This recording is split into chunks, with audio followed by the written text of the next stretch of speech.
दर्शकों, जैसे कि आप सभी जानते हैं कि हमारे देश के हिंदू धर्म के बहुत से पवित्र धार्मिक स्थलों में से एक बागेश्वर धाम सरकार भी है, जो मध्य प्रदेश के छतरपुर जिले में स्थित हनुमान जी का प्रमुख धार्मिक स्थल है।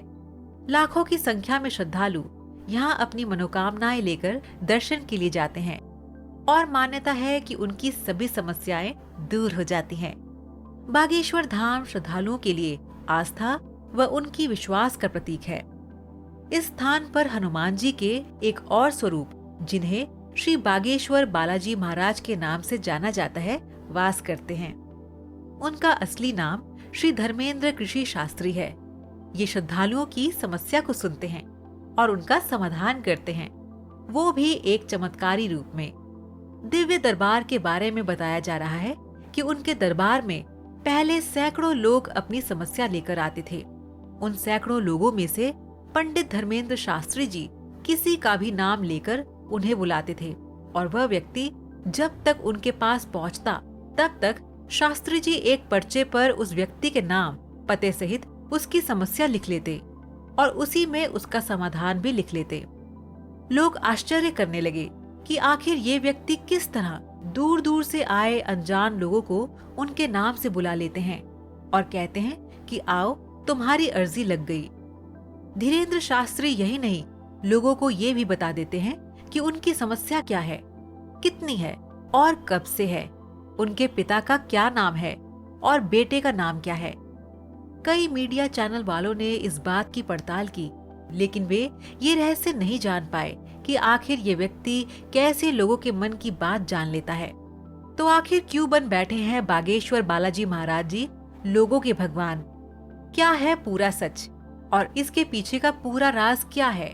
आइए जानते हैं आज की वीडियो में। स्वागत है दोस्तों आपका हमारे चैनल समय चक्र में।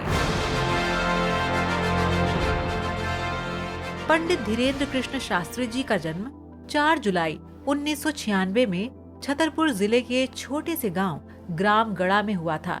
वे एक बहुत ही गरीब परिवार से संबंध रखते हैं। खुद धीरेन्द्र शास्त्री अपने एक दरबार में कहते हैं कि बचपन में उनके पास कभी कभार एक वक्त का भोजन भी नहीं मिलता था। उन्होंने बताया, हमारे पिताजी गरीब थे, वे दान दक्षिणा लेकर ही हमारा भरण पोषण करते थे। एक दिन हमने उनसे कहा कि हम भी पढ़ना लिखना चाहते हैं, वृंदावन में जाकर कर्मकांड पढ़ना चाहते हैं। उनके पिताजी के पास उस वक्त 1000 रुपए नहीं थे। उन्होंने गांव में कई लोगों से उधार रुपए मांगे कि मेरा बेटा पढ़ना चाहता है, लेकिन किसी ने उधार नहीं दिया क्योंकि सभी जानते थे कि ये चुका नहीं पाएंगे। धीरेन्द्र जी के पिता का नाम राम करपाल गर्ग और माँ का नाम सरोज गर्ग बताया जाता है। उनका एक छोटा भाई और एक बहन भी है। उनके दादाजी एक सिद्ध संत थे जिनका नाम भगवान दास गर्ग था। वे निर्मोही अखाड़े से जुड़े हुए थे। वे भी दरबार लगाते थे। पंडित धीरेन्द्र कृष्ण शास्त्री अपने दादाजी को ही अपना गुरु मानते थे। उन्होंने ही उन्हें रामायण और भागवत गीता का अध्ययन करना सिखाया था। पंडित धीरेन्द्र कृष्ण शास्त्री ने बड़ी मुश्किल हालातों में 8वीं तक पढ़ाई अपने गांव में की। इसके बाद की पढ़ाई के लिए वे 5 किलोमीटर पैदल चलकर गंज में जाते थे।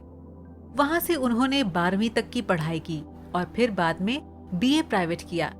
लेकिन बाद में हनुमान जी और उनके स्वर्गीय दादाजी की ऐसी कृपा हुई कि उन्हें दिव्य अनुभूति का एहसास होने लगा और वे भी लोगों के दुखों को दूर करने के लिए दादाजी की तरह दिव्य दरबार लगाने लगे।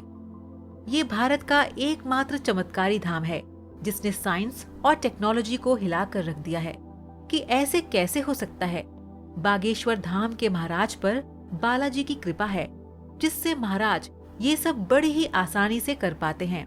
इसके पीछे महाराज का कठोर परिश्रम और तप है। बागेश्वर धाम मंदिर मध्य प्रदेश राज्य के छतरपुर जिले में स्थित है। आप भी यदि अपनी समस्याओं की अर्जी एवं दर्शन के लिए यहाँ आना चाहते हैं तो छतरपुर की खजुराहो पन्ना रोड पर स्थित गंज नामक छोटे से कस्बे से आपको सड़क यात्रा करनी होगी। गंज से बागेश्वर धाम मंदिर की दूरी महज 35 किलोमीटर है। लगभग 3 किलोमीटर इस सड़क मार्ग पर आने जाने के बाद गड़ा गांव नाम की जगह पड़ती है। आपको यहाँ गड़ा गांव में एक भव्य मंदिर हनुमान बालाजी महाराज के दर्शन होते हैं। इसी मंदिर पर यही मंदिर के पुजारी एवं महाराज श्री धीरेन्द्र कृष्ण जी के द्वारा लोगों की समस्याएं सुनी जाती हैं और भगवान के सामने उनकी अर्जी लगाई जाती है।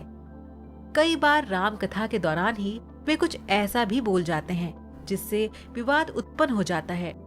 एक बार की बात है, रामनवमी के जुलूस पर पत्थर फेंके जाने वाली घटना पर कड़ी प्रतिक्रिया देते हुए बागेश्वर बालाजी महाराज जी ने हिंदुओं को कहा कि जाग जाओ और एक हो जाओ।